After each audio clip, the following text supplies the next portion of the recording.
Facts mind animals में आपका एक बार फिर स्वागत है।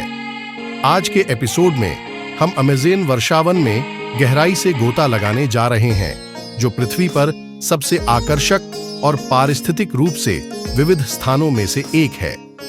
आइए इसके इतिहास और कुछ अनूठी विशेषताओं के बारे में जानें, जिनके बारे में आप नहीं जानते होंगे। अमेज़न वर्षावन लगभग 55 मिलियन वर्षों से अस्तित्व में है और इसका गठन पृथ्वी के प्राचीन इतिहास का एक प्रमाण है। इसका आकार इयोसीन काल के दौरान शुरू हुआ, जो 56 मिलियन वर्ष से 33.9 मिलियन वर्ष पूर्व तक का समय था। यह परिवर्तन एक वैश्विक शीतलन घटना के बाद हुआ, जब अटलांटिक महासागर का विस्तार हुआ, जिससे अमेज़न बेसिन के लिए आदर्श गर्म और आर्द्र वातावरण तैयार हुआ। अमेज़न वर्षावन का विस्तार हमेशा निरंतर नहीं था। सदियों से इसे जलवायु परिवर्तन जैसी चुनौतियों का सामना करना पड़ा, खासकर पिछले 34 मिलियन वर्षों के दौरान। सवाना क्षेत्रों ने रुक रुक कर वर्षावनों का अतिक्रमण किया, लेकिन यह जीवित रहने और पनपने में कामयाब रहा, जिससे इस अद्वितीय वातावरण के अनुकूल कई प्रजातियों का विकास हुआ। इयोसीन के दौरान ऐसा माना जाता है कि अमेज़न के जल निकासी बेसिन को पुरुष आर्क द्वारा विभाजित किया गया था। पानी पूर्व की ओर अटलांटिक की ओर और पश्चिम की ओर अमेज़न बेसिन के माध्यम से प्रशांत क्षेत्र में बहता था। जैसे जैसे एंडीज पर्वत ऊपर उठा, सोलिमोस बेसिन नामक एक विशाल बेसिन का निर्माण हुआ।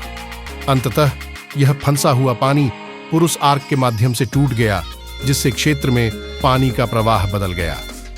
अमेज़न बेसिन में तलछट जमा होने के साक्ष्य से पता चलता है कि लास्ट ग्लेशियल मैक्सिमम LGM के दौरान वर्षावन में कम वर्षा का अनुभव हुआ।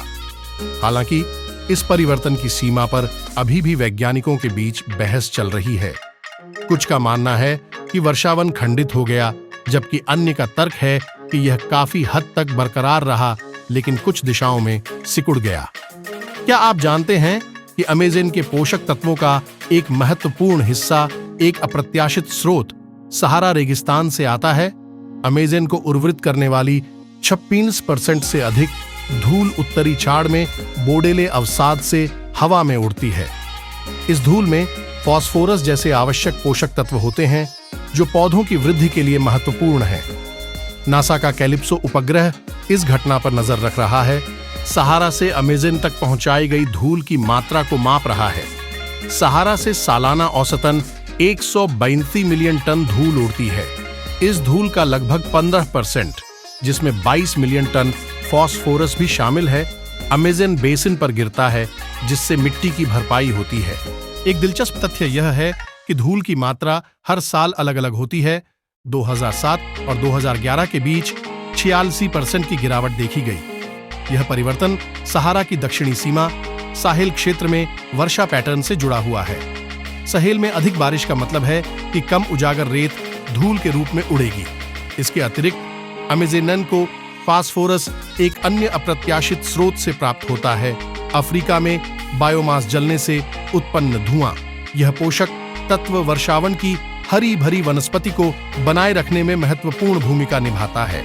अमेज़न वर्षावन एक जटिल पारिस्थितिकी तंत्र है, जो सहस्राब्दियों के भूवैज्ञानिक और पर्यावरणीय परिवर्तनों से बना है। धूल परिवहन के माध्यम से सहारा रेगिस्तान के साथ इसका संबंध वैश्विक स्तर पर प्राकृतिक प्रक्रियाओं की जटिल परस्पर क्रिया को दर्शाता है। आज के एपिसोड के लिए बस इतना ही। हम आशा करते हैं कि आपने अमेज़न वर्षावन और लाखों वर्षों में इसे आकार देने वाली अविश्वसनीय ताकतों के लिए गहरी सराहना प्राप्त की होगी। फैक्ट्स माइंड एनिमल्स की अधिक अद्भुत सामग्री के लिए लाइक, सब्सक्राइब और नोटिफिकेशन घंटी को दबाना न भूलें।